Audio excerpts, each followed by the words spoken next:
Pemirsa, 2 hari berturut-turut telah kami hadirkan upaya 2 calon gubernur menarik simpati masyarakat Jawa Timur. Dan kali ini giliran calon gubernur nomor urut 3, Tri Risma hari ini. Kepada presenter kami, Zulfikar Nagy dan Sheila Purnama, Risma belak-belakan ingin resik-resik demi tercapainya keadilan di Jawa Timur. Terima kasih. Monggo Bu, sehat ya.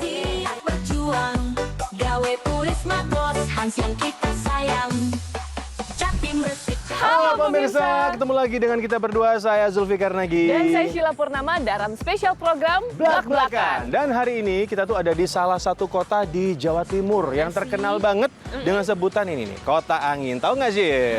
Kota Nganjuk. Nah, kita akan berbincang bersama dengan calon gubernur Jawa Timur nomor urut 3, Tri Risma hari ini. Langsung aja, Let's go! Bu Risma, kita senang banget sebelumnya. Terima kasih Ibu boleh mengizinkan kita untuk ikut Ibu belusukan. Ya, Ibu, ini kan Ibu sukses memimpin Surabaya selama 2 periode ini, Bu. Sukses sekali ya. Program-program apa, Bu, yang kiranya yang nantinya akan diadopsi jika Ibu terpilih jadi gubernur? Ya, yang pertama itu, yang pertama adalah bagaimana ekonomi ini, masyarakat ini bisa bergerak pesat. Cuman dulu di Surabaya saya harus engineering urban farming. Jadi saya mengajarkan masyarakat untuk bertani perkotaan. Lahannya tidak banyak, tapi saat itu ternyata mampu menggerakkan ekonomi di Surabaya. Ini nanti juga kita tambah selain pedagang kecil juga masalah pertanian, masalah perikanan, nelayan dan peternakan. Saya ingin nanti Jawa Timur ini bisa jadi swasembada, bukan hanya pangan, tapi juga peternakan, bahkan kalau bisa keluar, maksudnya bukan hanya pemenuhan untuk Jawa Timur, tapi juga Indonesia. Bahkan saya juga UMKM saya sudah bisa ekspor sekarang ini, yang dulu mereka bukan siapa-siapa. Nah, kemudian juga masalah perikanan, karena Jawa Timur ini di Jawa pantainya paling panjang. Jadi artinya banyak sektor perikanan yang tumbuh di Jawa Timur. Nah, itu bagaimana bisa bergerak mengangkat kesejahteraan para nelayan, itu menjadi penting. Bu, waktu Ibu jadi wali kota juga kan waktu itu pernah ada program makan gratis ya Bu ya. Nah, makan gratis dan hingga sekolah gratis. Nah, ini mungkin akankah kembali dilanjutkan tapi skalanya jadi lebih besar gitu Bu, se-Jawa Timur gitu Bu? Jadi betul, jadi ada bagian masyarakat itu yang mereka sangat rentan. Jadi sangat rentan, terutama misalkan anak yatim, kemudian lansia miskin yang dia sudah nggak punya keluarga dan nggak ada yang ngerawat. Nah, kemudian yang ketiga orang disabilitas. Saat saya jadi Menteri Sosial, saya juga memperjuangkan ini, memperjuangkan mereka supaya mereka dapat fasilitas itu. Dan alhamdulillah saat itu saya diberikan saat saya berjuang untuk itu dan ternyata berhasil, dan ini akan kita lanjutkan di Jawa Timur. Kiroyi. Nggak usah beli nih Bu. Yo mboten ya kula tuku no.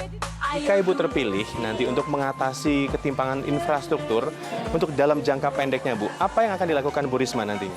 Jadi yang pertama, memang beberapa wilayah itu sudah crowded, terutama masalah transportasinya. Campur antara angkutan barang dengan angkutan manusia gitu. Nah, ini yang coba saya selesaikan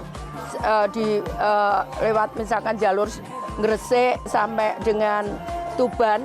Kemudian ada jalur di wilayah Situbondo dan Probolinggo ya, karena itu yang kita prioritaskan.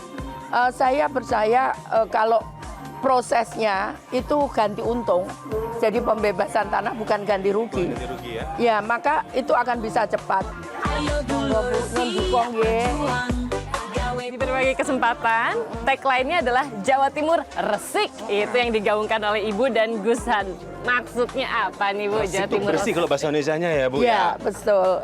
Jadi sebetulnya yang paling penting adalah bagaimana efisiensi dan efektivitas untuk proses di dalam pengelolaan anggaran, di dalam proses administrasi manajemen pemerintahan, itu akan sangat berpengaruh terhadap output gitu. Jadi bukan hanya oh ya kita bebas korupsi, tapi bagaimana tepat sasaran untuk penggunaan uang. Kemudian yang berikutnya adalah pengelolaan juga. Kalau pengelolaannya lemot, lambat, mempersulit orang berusaha, mempersulit orang yang itu juga akan hasilnya juga tidak akan maksimal gitu, karena itu semua proses reformasi birokrasi itu juga harus berjalan, kemudian tepat sasaran.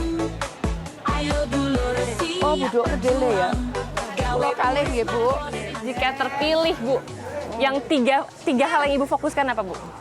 Memastikan bahwa pendidikan gratis itu bisa terrealisasi khususnya untuk SMA, SMK.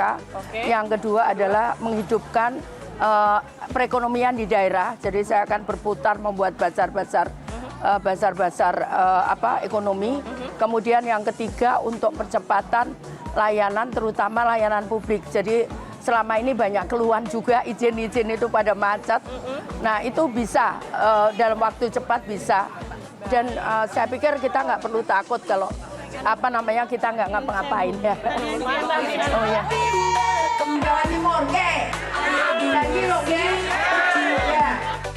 Pemirsa, dari Pasar Wage Nganjuk kita lanjut ke Pasar Sapi ya Pak ya. Oke, di sini kita langsung aja memainkan trivia sama Ibu Risma ya Bu. Ibu. Pertanyaan pertama Bu, marah-marah atau tertawa Bu? Tertawa. Siapa sih yang bilang Bu Risma tukang marah-marah? Enggak kok ya Bu ya. Senyum terus ya tadi ya Bu. Bu, sate ayam bumbu kacang atau sate ayam bumbu kecap? Bumbu kacang. Bumbu kacang. Yang ketiga Bu, pemimpin daerah atau menteri?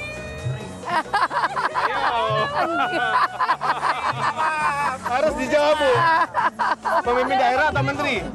Pemimpin daerah. Pemimpin daerah.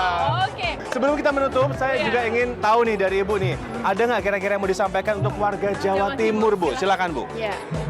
Seluruh warga Jawa Timur yang saya cintai, pilih yang akan membawa perubahan, perbaikan di dalam kehidupan Bapak Ibu sekalian.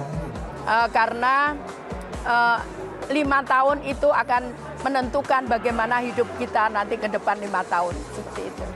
Luar biasa sekali ini Syara ya. Terima kasih sekali Ibu Risma. Terima kasih ya. Ibu Risa, terima Yuk, kasih. makasih ya. Ibu, mudah-mudahan apa yang menjadi niat baiknya tersampaikan dan terwujud jika terpilih ya Bu. Amin, Ibu sehat-sehat terus. Demikian pemirsa spesial program Blak-Blakan bersama dengan Tri Risma. Hari ini saya Sheila Purnama. Dan saya sampaikan lagi. Sampai jumpa.